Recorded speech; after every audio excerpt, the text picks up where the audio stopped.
pure religion and undefiled before God and the Father is this, to visit the fatherless and widows in their affliction and to keep himself unspotted from the world.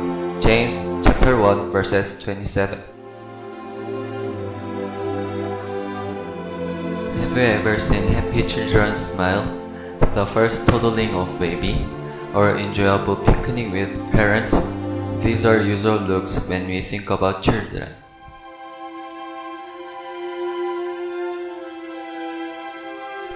However, in summer, there are children who can't afford smile. They are street children. Cold floor is more familiar than mothers are.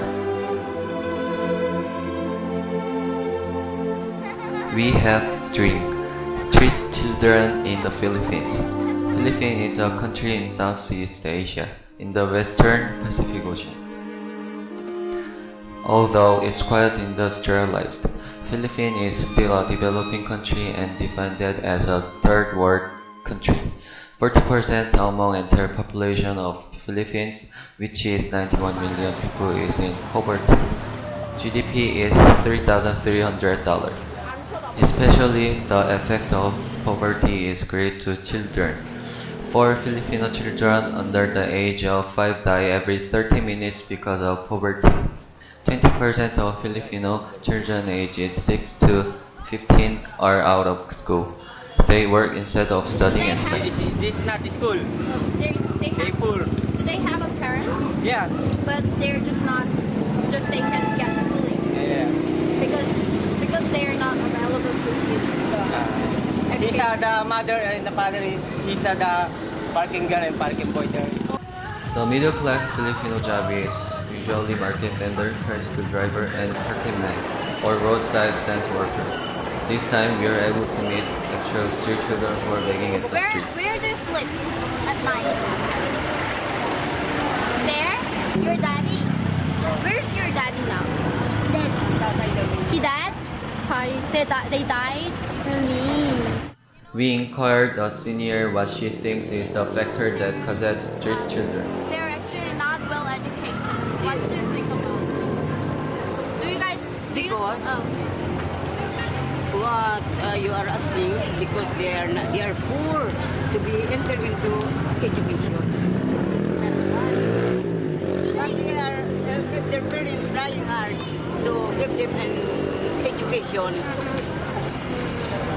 Do they get any support from like government or any organization? Not all.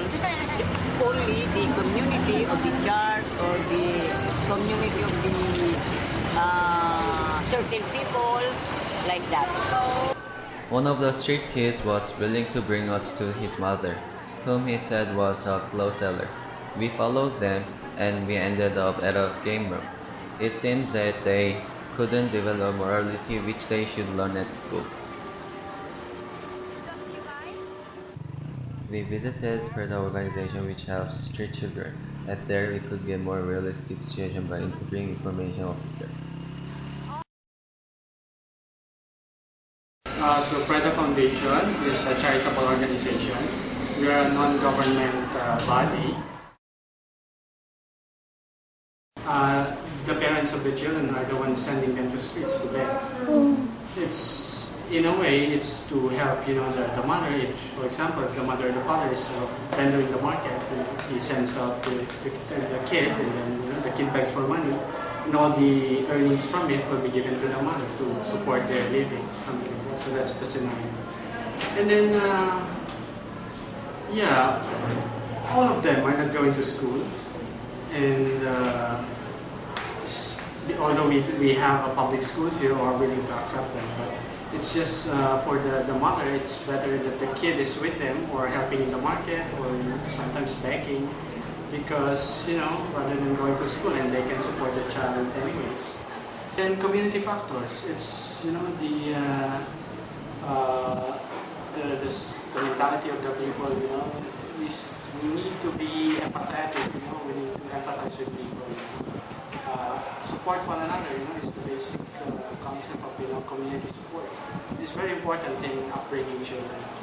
These are some of the factors I think that are very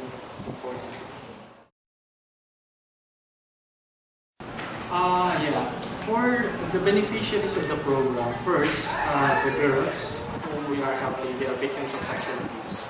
And through reports of sexual abuse of children, that's how we are encountering them. That's how we are helping them. For the boys, we have what we call the jail rescue team. A team composed of 3 people. They go to the jails in Metro Manila and they visit the jails and look out for minors and they interview these minors. And it so happened that most of these boys are actually, or most of them are actually street kids. Some are arrested by the police. At night time, they were put in prison and their parents were not notified, and we arrived there, we meet them. Some are staying there for several months. And then some of the kids have actually legal cases against them. Some are staying in the streets through the peer pressure and all that. These are some factors also. And most of them, well, all of them are actually from impoverished families. Send them to school. You know, most of the boys, for example, they don't want to go to school. They would like to find a job, but you know, we still send them to school. We still provide this non-formal education to them because we see these values that they will be, you know, they will use this in the future. You know, they will benefit, you know, from all this in the future.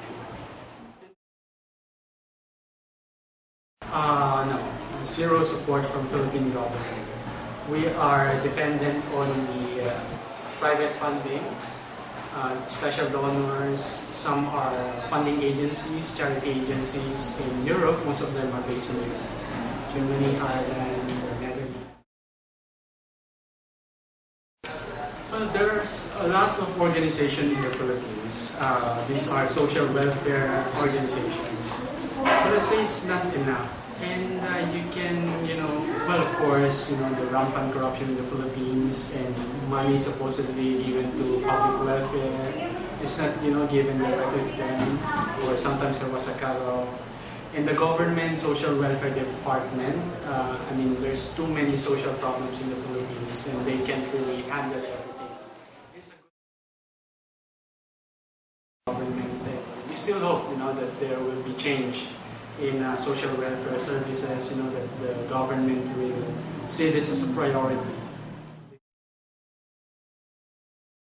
When I was young, and I see other people are being helped like that, that's what motivates me to continue.